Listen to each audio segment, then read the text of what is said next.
So now that we've talked about what bundles are and how they work, let's talk about what goes inside of bundles as we move our conversation over to components and services. Let's first define what exactly is a component.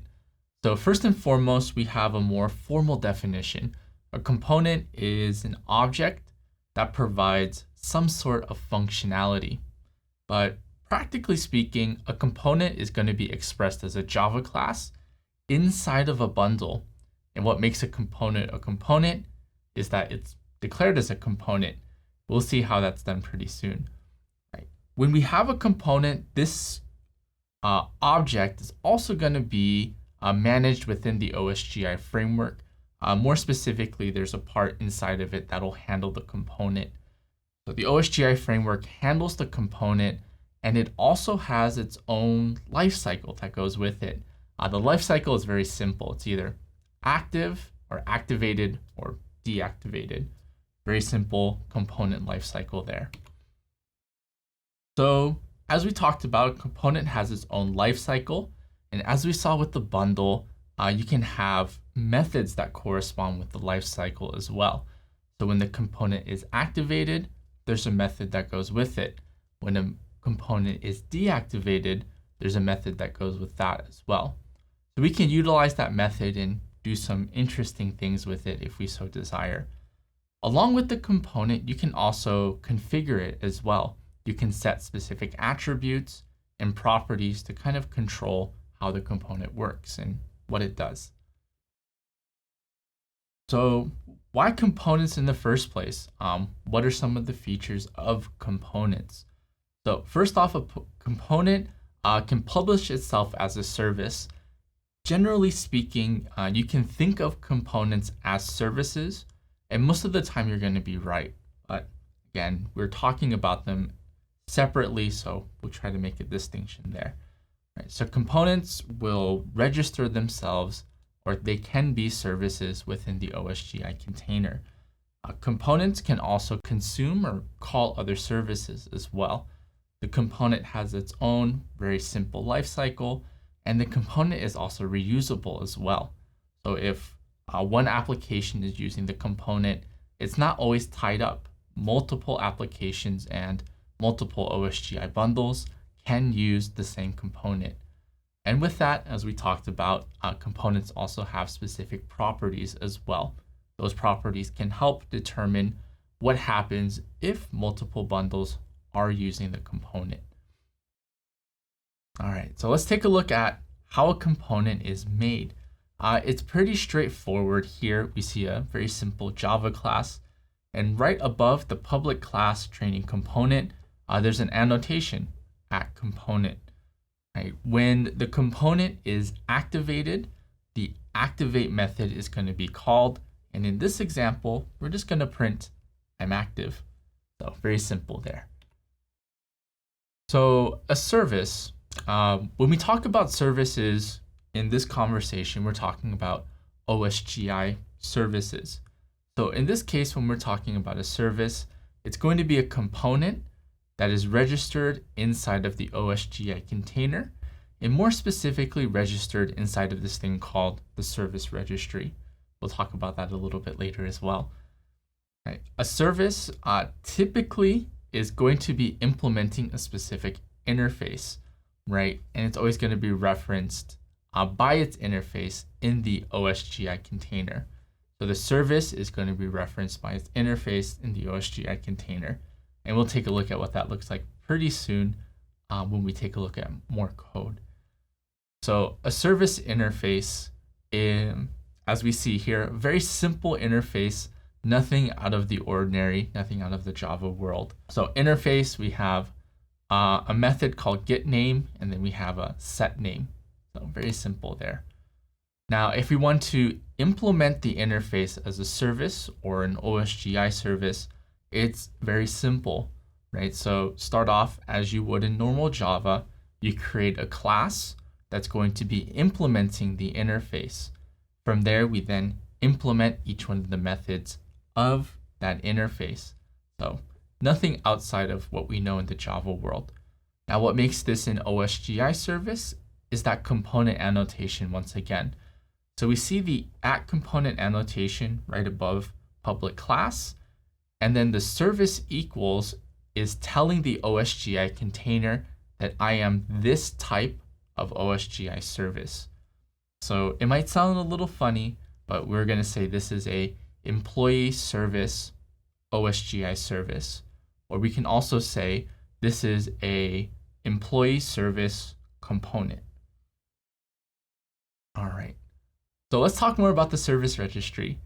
So the service registry is the one responsible for keeping track of all of our OSGI services. So as we create components, these components will be published or registered to the OSGI containers service registry.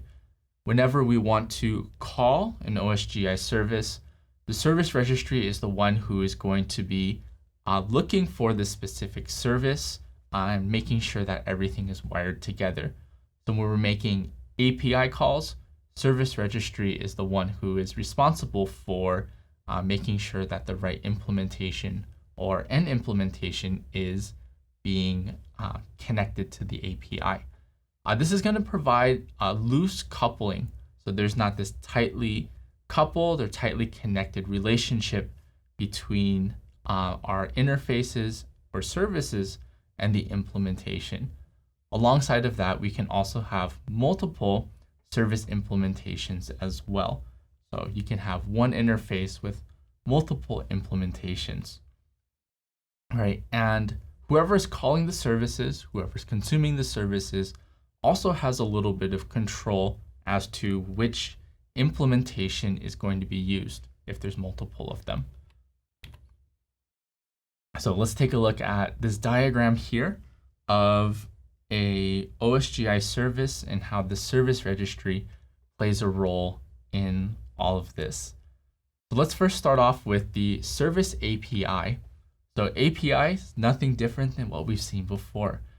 In this case, what's going to happen is the package that contains the interface is going to be exported. So the idea is when we export the package, it's made available throughout the OSGI container. Over in the service implementation, this is a completely separate OSGI bundle. And so we're going to bring in the package that contains the interface so that we can implement it. So the service impl brings in package A so that we can implement the interface over in service API. When we implement the interface, this is going to be implemented using a component. So the component is going to be registered over to the OSGI service registry. And in so many words, it's going to say, hey, my functionality is to implement this specific interface. So over at the client, right, the client is going to bring in the service API, and we're going to make API calls to it. As we do, the client is going to ask the service registry to look up the implementation of the interface. Now, since the service impl registered itself as the one who implements the interface, the client will get the proper implementation thanks to the service registry. All right. This next diagram here is conveying more or less the same thing. The only difference here is that we can have multiple service implementations for one single service API. So same idea. Service API, right, is going to be implemented by a service impl. In this case, we have 3 of them. Each one is going to register the component as, my functionality is to implement this specific interface. When the client makes a call to the service API, at the same time, it's going to ask the OSGI service registry for the implementation of that API. Now, using some policies and some filters, the client can then pick which specific implementation is going to be selected. Otherwise, then the whole question is going to be, well, which one is going to be picked? So we have control over that. So how do we make components within the OSGI world? There's two different ways. The way that we're going to be talking about is the main way that we'll be creating components from here on out. So the way we create components is using Declarative Services, or DS for short. So Declarative Services is quite straightforward. All we need to do is use specific Declarative Services annotations. We saw the at component a little bit ago. The pairing for the at component annotation is going to be at reference. So at reference does just that. It gets a reference of an OSGI service. So when the client makes the API call, we'll have a reference of that implementation. Okay, so let's go ahead. We're going to take a look at what it looks like using Declarative Services. So creating a component using Declarative Services is actually pretty easy. If we weren't using any tools, the hardest part would be bringing in all of the dependencies that are needed to actually make Declarative Services work. But we'll worry about that part a little bit later. So let me demonstrate how we would create a component using Declarative Services, assuming all of our dependencies are already made or already met. So I'm going to head down to my text editor down here using Sublime, and we're going to toggle this over to Java since we're developing using Java. And let's say I'm creating a class, public class, and this is going to be implementing a hello service. So we'll call this hello service impl. And then let's just say this is implementing an interface. So implements, and we'll just call the interface hello service. And we want to register this hello service impl class as a component. So it's going to be pretty simple here. All we need to do, I'll drop the public class one line, is add this annotation here, component. And for the most part, that's pretty much it. Right? There's specific elements that we're able to add to the component to further configure it and add some properties. But for the most part, this is most of the magic, just this at component annotation. We'll take a look at some of the more detailed logistics of how to create a component using Declarative Services. So pretty easy, right? Making a component is quite straightforward, nothing too special. So with that being said, let's take a look at some of the tools that can help us along the way within our journey of OSGI. So one of the tools that we have is called BND Tools. So BND is kind of the shorthand for bundle. So think of it as a tool that helps us make bundles. So BND Tools. So BND Tools helps us by taking care of a lot of the configuration behind the scenes. It itself is a configuration tool. And so one of the hard parts of creating a bundle is having to deal with the manifest file, and more specifically, all of the headers within that manifest file, as well as a couple of other details. But thanks to BND Tools, we can say goodbye to a lot of the nitty-gritty of messing with the manifest file and its headers. BND Tools will take care of a lot of that for us. So we don't really need to worry about writing XML declarations. We don't really need to worry about service-related manifest headers or service registration code. A lot of the writing that used to have to be done is going to be taken care of using BND Tools. So we've seen how to create components, and we've seen now how BND Tools is going to help us out along the way. So with all that being said, let's take a recap or review of some of the key aspects and key components that we've talked about so far. So first part is going to be the API or the interface, right? Just defining what methods we're going to be able to call.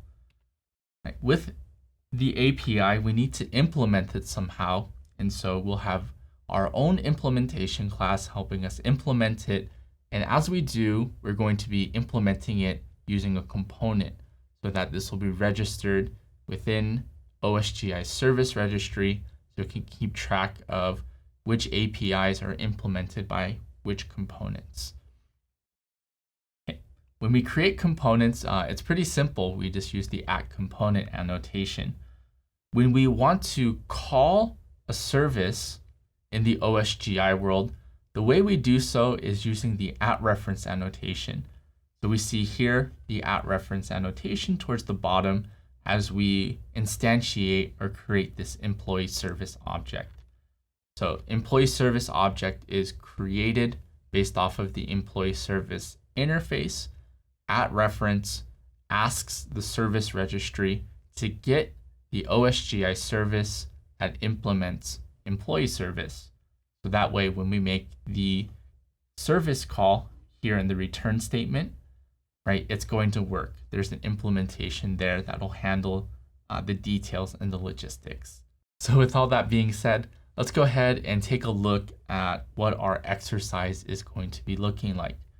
So we're going to work on this together. We're going to create an OSGI service with the help of Declarative Services as well as BND Tools. Let's take a look at all the logistics of what this exercise is going to be dealing with. So as with any service that we have seen so far, there's going to be at least two big aspects that we need to take care of. The first one is we need to create the interface. The second one is we need to create the implementation of the interface by creating a component. As we do that, we're going to be taking a look at how BND Tools is really going to help us out along the way. We won't really need to worry too much about the manifest file and its headers, as BND Tools is the one who's going to really do a lot of the heavy lifting. As we traverse around that, we'll also again solidify the idea of the service registry and kind of what's happening behind the scenes. All right. So with that, we're going to go through 5 big steps here, right? So we're going to create a BND OSGI project. From there, we'll create the interface, implement the interface, and then we'll create a command interpreter service component. This is more or less going to be the client that's going to call the service.